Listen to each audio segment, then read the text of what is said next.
Semoga yang subscribe diberikan rezeki melimpah dari jalan tak terduga. Dan yang like komen, dimudahkan jalannya menuju surga di hari akhir nanti. Siapa yang tak mendengar nama Qorun? Dia adalah seorang sosok kaya raya di zaman Nabi Musa yang namanya melegenda hingga sekarang. Kisahnya diabadikan dalam Al-Quran, bahkan menjadi peribahasa atau ungkapan di masyarakat guna menggambarkan seseorang yang mirip dengan tabiatnya atau menisbatkan harta yang ditemukan terpendam dalam tanah sebagai harta Qorun. Qorun adalah miliarder kaya raya yang hidup sejaman dengan Nabi Musa. Saking kaya rayanya, Qorun setiap kali keluar dari rumahnya, ia didampingi dengan 300 pelayan laki-laki dan 300 pelayan perempuan. Qorun juga dikawal oleh 4.000 pengawal yang diiringi 4.000 binatang ternak ditambah 60 ekor unta yang khusus membawa kunci-kunci gudang penyimpanan harta kekayaannya itu. Itu dilakukan semata-mata sebagai bentuk kesombongan bahwa dialah manusia paling kaya, paling terhormat, dan memiliki pengikut setia. Ia merasa lebih mulia dibandingkan Nabi Musa alaihissalam. Orang-orang tentu saja akan penasaran seberapa banyak harta kekayaan Qorun jika pengawal dan pembawa kunci gudang kekayaannya sebanyak itu. Lalu berapa banyakkah harta yang dimiliki Qorun yang disimpan di dalam gudangnya tersebut? Sebelum saya melanjutkan, dimohon untuk menonton video ini sampai selesai supaya tidak ada kesalahpahaman dalam memahami isi cerita, serta mohon bantu channel ini semakin berkembang dengan cara tekan subscribe dan silakan tinggalkan like serta komen positifnya. Semoga dukungan pemirsa Risalah Kehidupan bernilai pahala dan menjadi wasilah dimudahkannya segala urusan pemirsa sekalian. Pemirsa Risalah Kehidupan, di zaman sekarang banyak orang yang mengistilahkan rezeki yang tak terduga dengan istilah harta Qorun. Lalu dari manakah sumber harta kekayaan Qorun yang sangat luar biasa itu? Serta di manakah Qorun dan hartanya ditenggelamkan? Siapakah Qorun dan bagaimana kisahnya dengan Nabi Musa? Qorun merupakan kaum Nabi Musa alaihissalam. Disebutkan oleh Ibnu Jurayj, nama lengkap Qorun adalah Qorun ibnu Yashar, ibnu Qahis, ibnu Lawi, ibnu Yakub. Ia merupakan putra paman atau sepupu Nabi Musa alaihissalam. Pasalnya, Nabi Musa alaihissalam sendiri adalah putra Imran, sedangkan Imran adalah putra Qahis. Dengan kata lain, Qorun masih satu kakek dengan Nabi Musa alaihissalam, yakni kakek Qahis. Ia adalah umat Nabi Musa yang taat. Tidak hanya memiliki banyak harta, Qorun juga termasuk orang yang cerdas dan berilmu. Ia menguasai ilmu duniawi dan ilmu ukhrawi, dan tercatat bahwa Qorun adalah ahli di bidang kimia. Dirinya tercatat sebagai ahli kitab Taurat setelah Nabi Musa. Kepandaian Qorun dalam ilmu agama membuat dirinya sering disebut dengan ilmu nawir, atau orang yang memberi cahaya dan penerangan. Suaranya terkenal merdu dalam membaca kitab Taurat. Selain itu, Qorun juga lihai dalam berbisnis. Ia mengetahui trik investasi yang menguntungkan, serta jalur perdagangan internasional yang strategis di zamannya. Kekayaan Qorun begitu banyak, sebagaimana tercatat dalam surat Al-Qasas ayat 76. Sesungguhnya Qorun termasuk kaum Musa, tetapi dia berlaku aniaya terhadap mereka. Kami menganugerahkan kepadanya perbendaharaan harta yang kunci-kuncinya sungguh berat dipikul oleh sejumlah orang-orang yang kuat.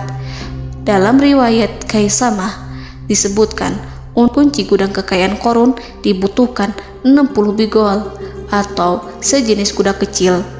Ukuran kuncinya sebesar jari, bahannya terbuat dari kulit, dan setiap kunci digunakan untuk satu gudang. Maka keluarlah Qorun kepada kaumnya dalam kemegahannya. Para ulama tafsir menjelaskan Qarun keluar dengan mewah diiringi dengan 300 gadis berbaju merah dan 4.000 kendaraan kuda. Tak heran, iring-iringan Qarun itu mengundang decak kagum mereka yang gandrung terhadap harta kekayaan. Sebagaimana yang terekam dalam ayat Al-Quran, moga-moga kiranya kita mempunyai seperti apa yang telah diberikan kepada Qarun. Sesungguhnya ia benar-benar mempunyai keberuntungan yang besar. Quran Surat Al-Qasas ayat 79. Namun tak sedikit kaumnya yang mengingatkan. Ingatlah ketika kaumnya berkata kepadanya, janganlah engkau terlalu bangga, sesungguhnya Allah tidak menyukai orang-orang yang terlalu membanggakan diri atau farihin. Ulama menafsirkan istilah farihin di sana juga berarti takabur, zolim, berbuat kerusakan, arogan, dan tak mau bersyukur terhadap nikmat. Qarun dikisahkan memiliki ribuan kuda yang berisikan emas dan perak. Bila keluar rumah, Qarun selalu berpakaian mewah dan dikawal 600 pelayan dan diiringi 4.000 ekor kuda serta 60 ekor unta yang membawa kunci-kunci gudang kekayaannya. Namun, sayangnya Qarun kemudian membangkang pada Nabi Musa dan menjadi pengikut setia Fir'aun. Mengenai dari mana asal-usul kekayaan Qarun, ada beberapa riwayat yang memberitahukan tentang asal-usul kekayaan Qarun. Sumber pertama menyebutkan bahwa jauh sebelum memiliki kekayaan, Qarun hanyalah seorang lelaki miskin yang tidak mampu menafkahi keluarganya. Anaknya sangat banyak. Lalu suatu ketika Qarun datang kepada Nabi Musa. Ia meminta Nabi Musa alaihi salam untuk mendoakannya agar Allah memberikan harta benda yang banyak. Qarun juga meminta Nabi Musa mengajarinya ilmu kimia dan ilmu-ilmu kehidupan lainnya. Qarun dikenal sebagai orang yang soleh dan mengikuti ajaran Ibrahim dengan baik, sehingga tanpa pikir panjang, Nabi Musa alaihi salam menyetujui permintaannya. Allah Subhanahu wa ta'ala mengabulkan doa Nabi Musa. Qarun diberikan kecerdasan luar biasa dan menguasai ilmu yang telah diajarkan kepadanya. Qarun menguasai teori dan praktik pembuatan emas permata dan beragam perhiasan mewah lainnya. Ia juga pakar dalam ilmu arsitektur, rancangan bangunan, penataan kota, dan lain sebagainya. Tidak lama setelah itu, hidupnya berubah. Qarun pun hidup dengan bergelimbang harta. Ribuan gudang yang dimilikinya penuh dengan emas dan perak. Namun, sayangnya, keberuntungan yang didapatkannya membuatnya gelap mata. Qarun mulai hidup dengan penuh pamer, keangkuhan, dan penuh kesombongan. Kekayaan yang diberikan Allah Subhanahu wa ta'ala membuatnya lupa dengan Sang Maha Pemberi. Qarun merasa lebih terhormat dan mulia dibandingkan Nabi Musa. Ia pun akhirnya membelot dan durhaka pada Musa. Ia mengingkari janji-janjinya dulu dan beralih menjadi pengikut Fir'aun yang setia. Loyalitas Qarun terhadap Fir'aun membuatnya diangkat menjadi kepala mandor yang membawahi ribuan pekerja. Dikisahkan bahwa Qarun bersikap semena-mena terhadap para pekerja. Ia tega memotong upah mereka. Ia melakukan korupsi demi membangun istana dan kemegahannya sendiri, dan untuk membangun gudang-gudang penyimpanan harta yang telah ia kumpulkan jauh-jauh hari. Ketika datang perintah zakat, Nabi Musa alaihi salam pergi menemui Qarun dan memerintahnya mengeluarkan zakat sebesar 1 dinar dari setiap 1000 dinar hartanya, 1 dirham dari setiap 1000 dirham, 1 kambing dari setiap 1000 kambing, dan seterusnya. Setelah Qarun menghitung seluruh hartanya, ternyata jumlah zakatnya sangat besar. Kekikirannya pun mulai menghalangi hatinya untuk mengeluarkan zakat. Qarun enggan membayar zakat ketika Nabi Musa alaihissalam menagih zakat yang diperintahkan oleh Allah untuk ditunaikan olehnya. Ketika Qarun dimintai zakat, ia langsung marah dan tidak memberikan sedikit pun kekayaannya.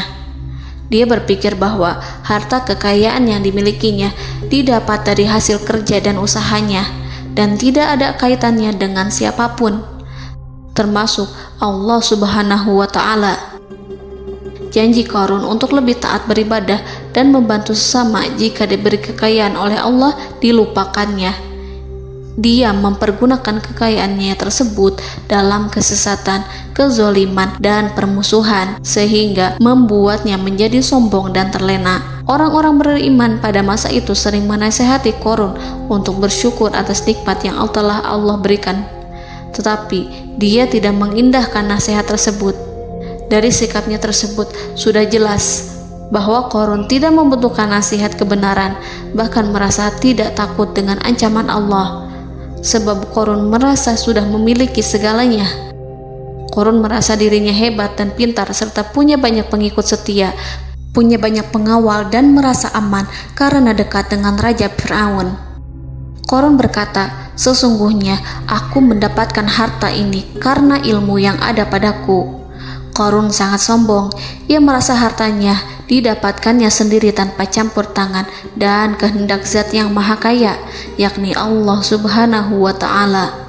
Apakah Qarun lupa ataukah ia tidak tahu bahwa Allah telah membinasakan orang-orang sombong sebelumnya yang bahkan lebih kuat darinya, yang lebih kaya darinya, yang lebih banyak pengawalannya, lebih kokoh dan tak terkalahkan dibanding dirinya? Karena terdorong sifat kikir dan angkuh, maka Qarun membuat rencana untuk melakukan tipu daya agar dia terlepas dari kewajiban membayar zakat. Dia ingin menjatuhkan nama baik dan citra baik Nabi Musa. Kemudian dia mengumpulkan tokoh-tokoh konglomerat Bani Israel. Ia berkata kepada mereka, "Wahai saudara-saudaraku, terhadap apa yang diperintahkan Musa untuk membayar zakat, apakah kalian akan mematuhinya? Sekarang dia hendak mengambil harta yang ada di tangan kalian, maka pikirkanlah suatu cara untuk menghindari perintahnya." Para pembesar-pembesar yang dipanggil kemudian menjawab, "Wahai paduka Qarun, engkau lebih besar daripada kami. Kami akan melakukan apapun yang kau inginkan." Qarun berkata, "Datangkanlah kepadaku wanita cantik. Aku akan memberinya hadiah besar jika ia berhasil menggoda dan memfitnah Musa." Ketika wanita cantik yang diinginkannya datang, Qarun memberikan kepadanya uang muka sebagai jaminan. Ia akan membayarkan seluruh yang dijanjikannya ketika berhasil menjalankan misinya. Bukan hanya itu, Qarun pun berjanji akan menjadikan wanita ini sebagai istrinya. Keesokan harinya, Qarun mengumpulkan Bani Israel. Setelah itu, Qarun menghadap kepada Nabi Musa seraya berkata, "Orang-orang menanti kedatangan Anda, sampaikanlah saran dan nasihat kepada mereka." Nabi Musa kemudian keluar dari rumahnya. Ia mulai menyampaikan nasihat pada umatnya. Di antara nasihatnya, beliau berkata, "Barang siapa yang mencuri, aku akan memotong tangannya. Barang siapa yang memfitnah, aku akan mencambuknya sebanyak 70 kali. Barang siapa yang tidak mempunyai istri dan dia berbuat zina, maka aku akan mencambuknya sebanyak 70 kali. Adapun barang siapa yang memiliki istri dan ia berbuat zina, aku akan rajam dia sampai mati." Qarun kemudian berkata, "Apakah ini juga berlaku untuk Anda jika Anda sendiri yang berbuat zina? Apakah Anda akan menerima hukumannya?" Kemudian Nabi Musa menjawab, "Ya, meskipun saya sendiri yang melakukannya." Maka kemudian Qarun memanggil wanita yang telah dibayarnya. Wanita itu berdiri di depan Nabi Musa dan Bani Israel yang telah berkumpul, mengaku sedang hamil karena berhubungan badan dengan Nabi Musa. Maka marahlah Nabi Musa atas fitnah kejam yang diarahkan kepadanya. Kemudian Nabi Musa melakukan sholat 2 rakaat, lalu mendatangi wanita itu dan menyumpahnya agar mengatakan siapa yang menyuruhnya. Wanita itu menjadi ketakutan. Ia bergemetar di depan Nabi Musa dan mengaku bahwa yang menyuruhnya adalah Qarun. Lalu wanita itu bertaubat dan meminta maaf kepada Nabi Musa. Seketika Nabi Musa bersujud seraya berdoa kepada Allah agar menimpakan azab kepada Qarun. Allah memberi wahyu kepada Musa bahwa bumi telah dijadikan tunduk kepada perintah Nabi Musa.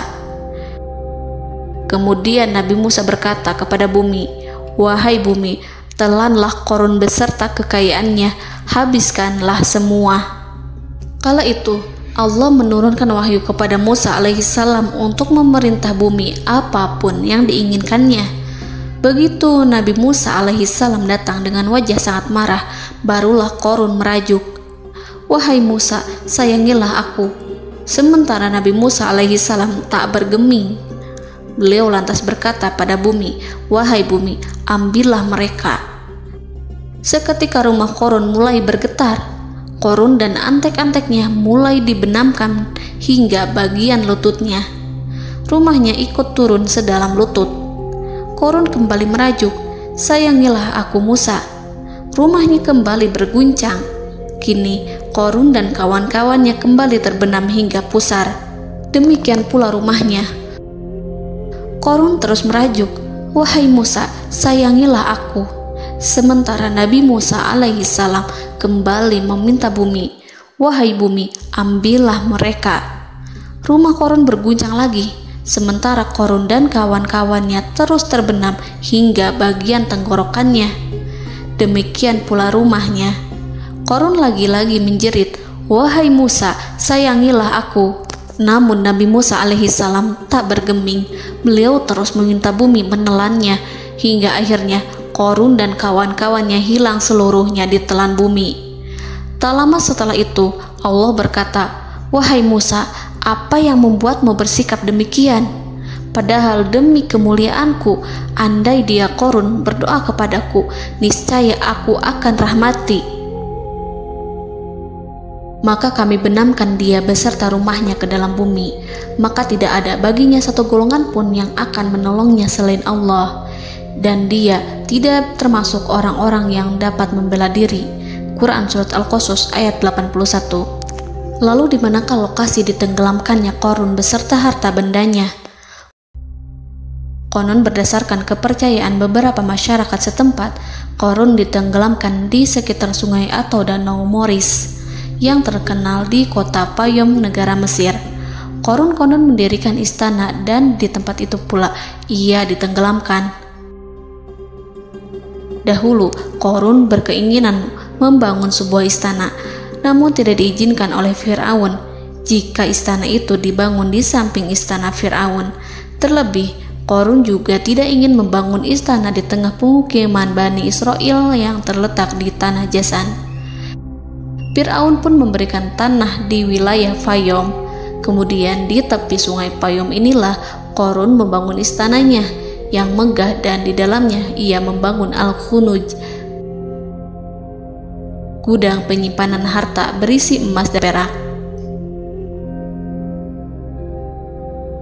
Salah satu bukti arkeologis yang dapat dijumpai di lokasi tersebut adalah runtuhan bangunan yang diduga sebagai tempat tinggal Qarun yang berjarak sekitar 2 km dari Danau Qarun. Menurut beberapa sumber, bangunan yang masih berdiri kokoh tersebut adalah benteng yang dibangun oleh Qarun. Namun ada juga yang mengatakan bahwa bangunan tersebut adalah tempat tinggalnya.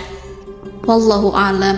Semoga kita semua dijadikan orang yang Allah mampukan menjadi orang kaya namun tidak seperti Qarun,